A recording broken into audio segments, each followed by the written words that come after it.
Isabel Daniel, das Interview mit der Politikchefredakteurin.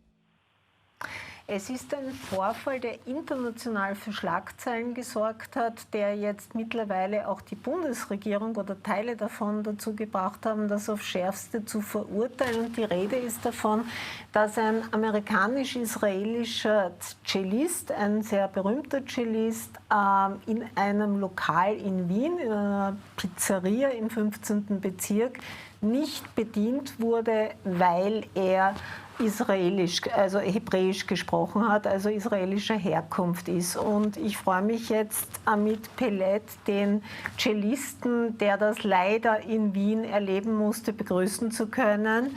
Hi, Amit. Hallo, wie geht's?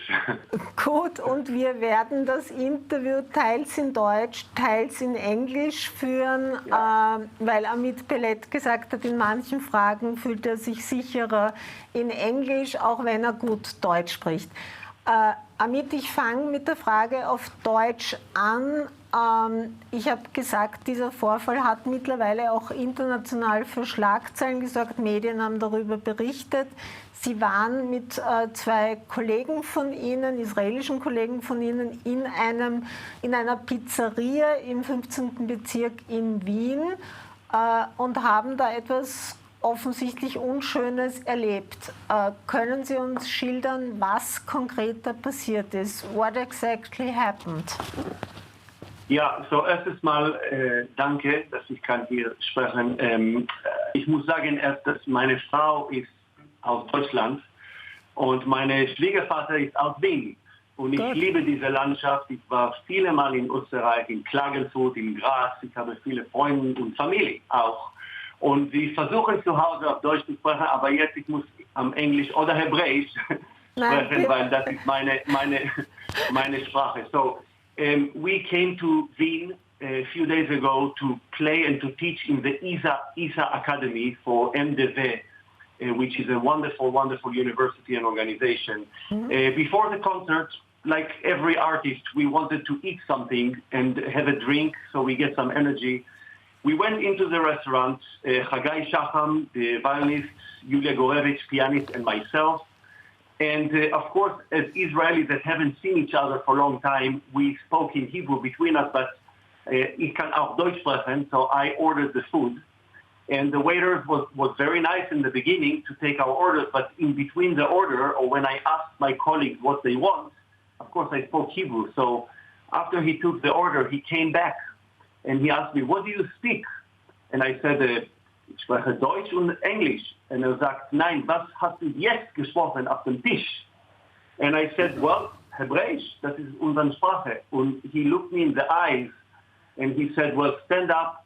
I'm not serving you not food nor drinks and leave the restaurant. Und ich muss sagen, ich war schockiert, weil ich war viele Mal in Deutschland, natürlich in Österreich, mit meiner Familie und zum Konzerten und Unterricht. I had to translate to my colleagues what he said, and we were completely shocked. We were with concert clothes, and we stood up and leave. And my first reaction was to take my iPhone, maybe to make video, but das war zu spät.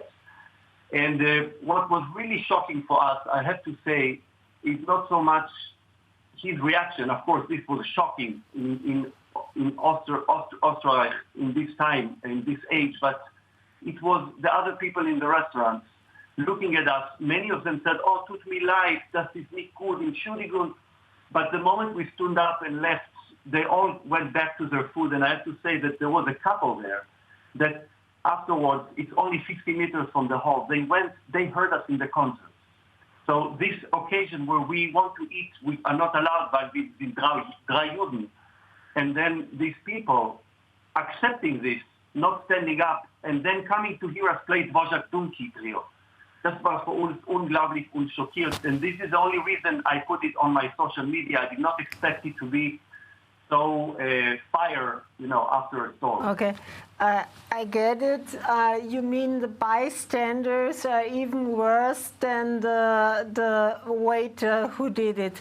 Also Sie meinen damit, dass die still zugeschaut haben oder gemurmelt haben, wie schrecklich, und nicht gesagt haben, was soll das, das geht nicht. Das war noch schlimmer als der Kellner, der gesagt hat, ich bediene Sie nicht. But the waiter, did he explain it, or did he try to explain his anti-Semitism, or did he just say, no, I don't want you here? Hat einfach nur gesagt, ich will euch hier nicht, oder hat versucht, das zu erklären? He said, I don't want you here, stand up, I'm not serving you food. And I asked him, where are you from? Yes. And he said, from Egypt originally. And of course, that doesn't matter because, I'm Israeli, but I'm also American. Yeah. And I love both countries. And when I'm in America, I respect the laws and the rules of my beloved country. And I have to tell you, as a human being, forget about my political opinion, which we didn't even get to. Yeah. As a human being, as an artist, if I would sit in a restaurant and somebody would speak a different language, Spanish for that matter, and the waiter or the person who runs the restaurant would kick them out, I would stand up and leave. That's exactly what I told my 3 kids. That's what would lead me as a human being. But afterwards, when he went back, one member in the restaurant from Austria, obviously, talked to me auf Deutsch, weil ich kann Deutsch sprechen. Und hat mit mir gesprochen und gesagt, ja, ich habe in Egypt gearbeitet und das ist so, die hasst die Juden und das, so what? We can express. We don't one moment. Express. You mean one other guest in the restaurant said he worked in Egypt and it's like this. They hate the Jews. That's what he said. Yes, and we stood up. We were shocked by the whole situation. We left, and I have to say that ISA festival, which is so wonderful and inclusive, and really we have students from all over the world. And Johannes Meiser, the director of the festival from MDV, he includes this is the Austria I know. Mm-hmm. And we were all shocked by this situation. And after the concert, especially when I saw this couple that was in the restaurant, I was so shocked. We were so hurt that the people around did not say anything. And that's what scares me the most, that maybe in Europe these days, it's becoming okay to express such opinion out loudly and then not to be completely boycotted right away. Yeah, no.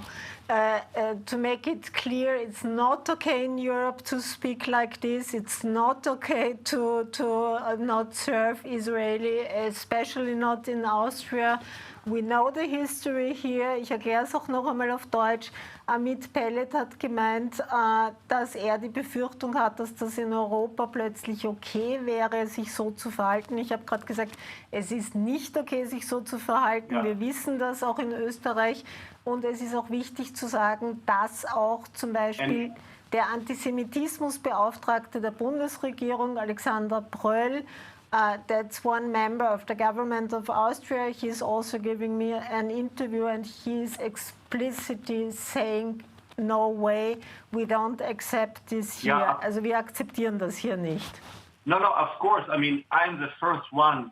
My beloved wife that I fell in love with as a student and is now the mother of my children is half Austrian and half German. And I absolutely love her family and love this Austria and Germany. So I'm the last person to say anything. I am the living proof that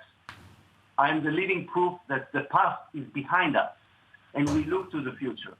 But to get this to the heart as 3 Jewish people was very hurtful, I have to say. Absolutely. Just because you are a cellist, you are traveling on the whole world, is this something that is happening a lot of times, also in other countries, since the Hamas terror attacks in Israel and the following war? This is a really good question. Since October 7, I myself personally have been very outgoing about the situation. Every concert I have, I try to say a few words about the hostages, the Israeli hostages. I even show their photos from stage, and I dedicate a piece for them. When I do that, that is my decision. So yes, there have been many concerts where people stood up, shouted at me, left the hall. There were demonstrations outside, but they did that after I decided to expose my opinion. In the restaurant, this was very different. I spoke my mother tongue, same as Deutsch for people from Austria. It's my oxygen. When I am with Israelis, we speak our language, and we didn't shout, we didn't dance, we didn't climb on the tables. We just spoke between us. I actually asked them, was willst du essen? Pizza oder Pasta? Das war die Frage auf Hebräisch. Das war nur. So that was hurtful. That not because of I decided to expose my opinion. It's because I spoke my language. I expressed my oxygen, basically.